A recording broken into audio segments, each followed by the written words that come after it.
Katibu Mkuu Wizara ya Nishati Mhandisi Fechemi Mramba ametoa ufafanuzi zaidi kuhusu hatua ya serikali kununua umeme nchini Ethiopia kupitia nchini Kenya hadi Namanga mkoani Arusha, akisema kuwa utaimarisha upatikanaji wa umeme katika mikoa ya kanda ya kaskazini ambayo kimsingi kwa sasa inatumia umeme unaozalishwa katika mikoa ya kusini.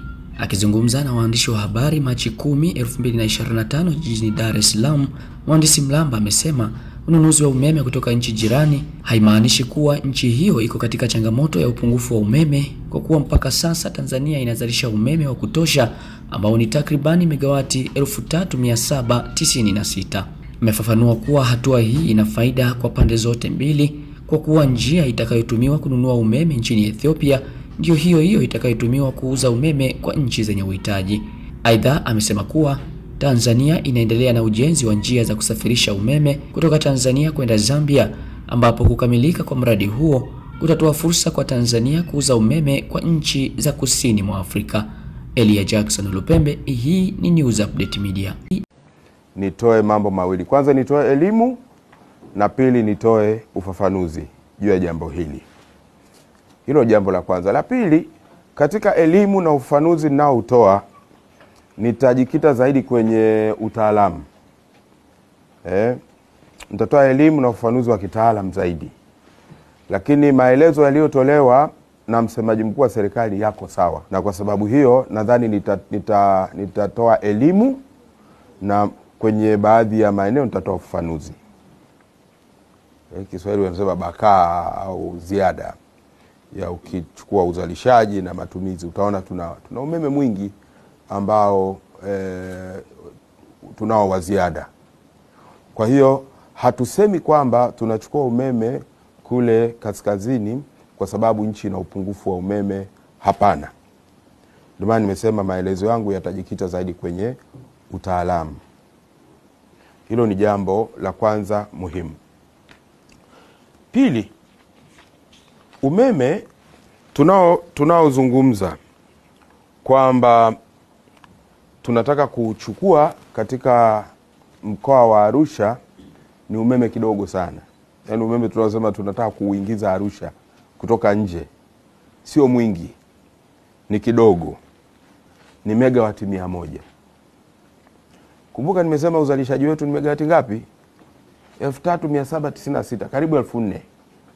Lakini tunataka kuingiza pale Arusha ni megawati 100 tu. Umeme tunataka kuingiza Arusha ungekuwa wenyewe tu usingetosha mahitaji ya Arusha. Au rather mahitaji ya kanda ya kaskazini. Mahitaji ya kanda ya kaskazini ni karibu megawati 300. Changamoto kubwa iliyoko kule ni ya voltage. Voltage zinashuka.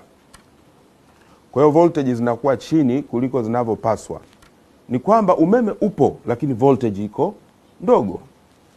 Na ndio tatizo kubwa sana ambalo tunalipata kwenye mikoa ile ya kanda ya kaskazini.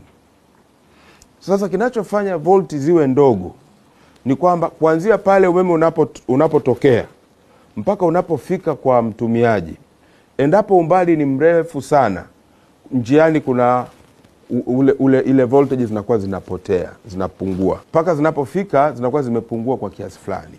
Kuna kitu kwenye nani huko Kiingereza wanaita voltage drop. Voltage drop inatokea kadri waya unavyokwenda umbali mrefu. Sasa kwa Tanzania umeme wetu mwingi sana unazalishwa upande wa kusini. Kusini kwa maana ukiangalia kaskazini kule umeme mwingi unatoka kusini mwa mikoa ile ya kule. Umeme mwingi unatoka Dar es Salaam, unatoka mkoa wa Pwani kwa maana ya Rufiji, unatoka mkoa wa Morogoro, unatoka mkoa wa Iringa. Huko ndio umeme mwingi wa nchi unakotoka. Na hivyo kama mteja yuko Manyara kwa mfano, inabidi umeme huo usafiri kutoka mikoa hii ninayoisema uende mpaka Manyara. Na ukiangalia inaenda mpaka kilomita 700 kwa baadhi ya maeneo. Kwa hiyo umeme unapofika pale voltage drop inakuwa imetokea njiani. Sasa kunapokuwa na voltage zimeshuka, kunakuwa na changamoto nyingine inayozaliwa. Changamoto hiyo ni upotevu wa umeme. Mahali popote ambapo voltage ziko chini umeme unapungua, unapotea. Ukitaka kujua